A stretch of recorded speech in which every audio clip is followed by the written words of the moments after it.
Olá, irmãos, e a paz do Senhor. Irmãos, todos nós cristãos sabemos que a sabedoria e a fé vêm de ouvir a palavra de Deus. A palavra do Senhor é como o pão que você come todos os dias. Só que o pão de massa alimenta o corpo, enquanto que a palavra de Deus é o alimento diário do Espírito. Ontem eu ouvi a palavra de Deus quando ele estava falando sobre pessoas que, perante os irmãos, se apresenta como um cordeiro e que na verdade é um lobo voraz prestes a atacar suas vítimas. Imediatamente me lembrei o que está em Provérbios capítulo 10, versículo 9, que diz assim: e preste bem atenção e veja se você não está incluído nesse rol de pessoas que agem assim.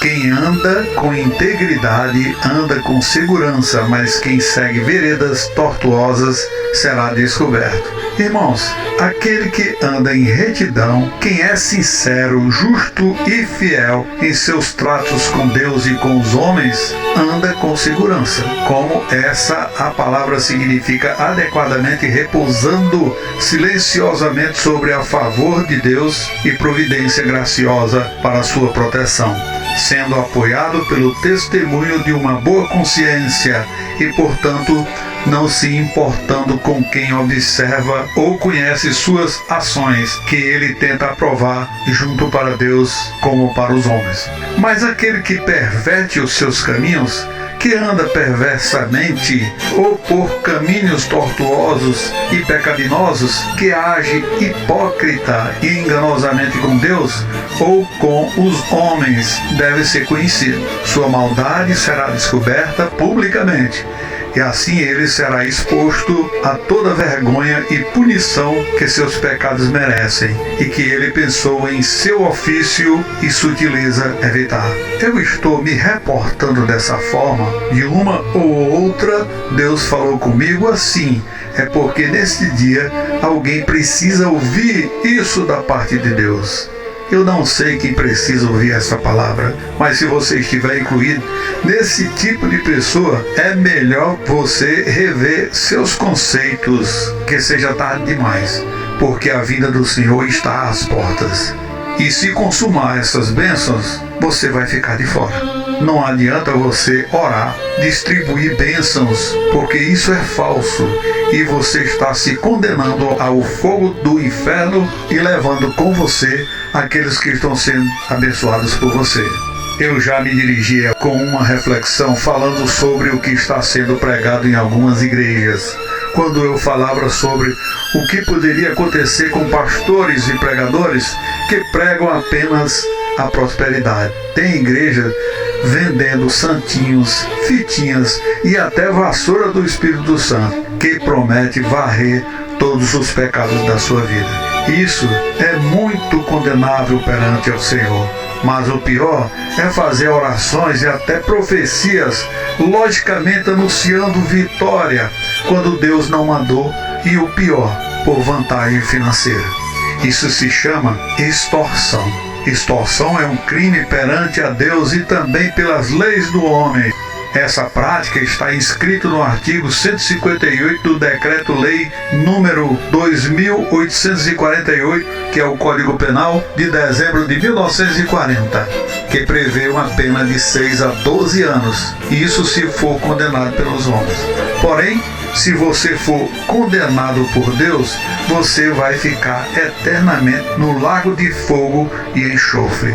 Eu não costumo falar dessa forma, seja em reflexão, exortação ou estudos, mas eu não sei por que estou falando assim, talvez levado até pelo Espírito Santo. Ainda me lembrei o que está no capítulo 5, do versículo 20 ao 27, que recomendo aos irmãos lerem, que é a história de Geazi e sua doença.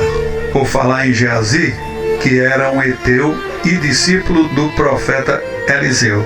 Nessa condição, ele tinha o privilégio de ver o poder de Deus e de testemunhar tanto as bênçãos como os juízos do Senhor. Contudo, preste bem atenção, Geazi não temeu a Deus na ocasião em que Naamã foi curado. Geazi teve a idolatria no seu coração revelada, pois 2 talentos de prata e 2 vestes festivais ele mentiu, dissimulou e roubou.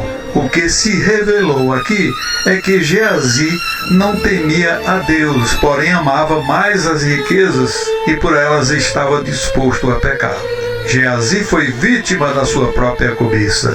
Como castigo por seu pecado, Geazi ficou leproso.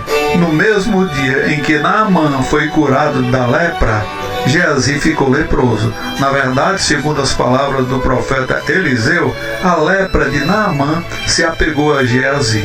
A lepra do general sírio, nessa história bíblica, desempenha um papel especial. Ele é, num momento, instrumento da graça de Deus e, no outro, uma expressão do juízo divino. Por causa da lepra, Naamã conheceu e reconheceu o poder restaurador do Senhor e pela mesma lepra, Geazi foi punido pelo seu pecado. A lepra de Naamã o levou ao temor do Senhor. Já a falta de temor de Geazi o levou à lepra. A pele curada de Naamã revelava a purificação do seu coração. Ele abandonou os ídolos para servir ao único Deus vivo e verdadeiro, o que está em 1 Tessalonicenses capítulo 1, versículo 9. A lepra de Geazi revelou a idolatria do seu coração. Naamã traz o tema da esperança para o pecador. O poder e a graça de Cristo são suficientes para purificar o coração mais impuro que possa existir.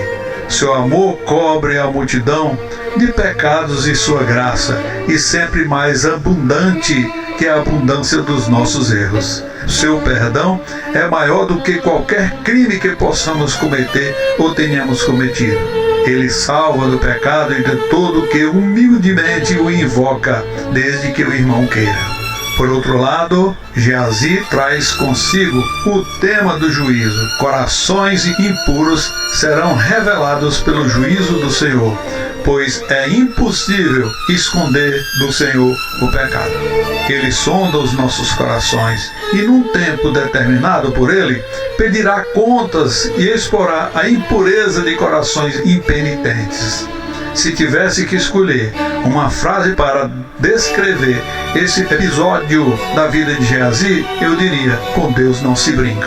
Não há pior e mais danoso que o pecado. Ele é a lepra da alma, mas Jesus tem um sangue poderoso e o único capaz de nos curar dessa lepra. Se você tem visto lepra em seu coração, seja um pontinho ou mesmo que ele tenha tomado tudo, o Senhor Jesus poderá purificá-lo completamente, antes que o pecado lhe atinja e lhe mate. Então ore dessa forma para Cristo: Senhor, se quiseres, podes purificar-nos. E certamente ele responderá: quero, fica limpo. Que está em Mateus capítulo 8, do versículo 1 ao 4. Amém, irmãos? E fiquem com Deus.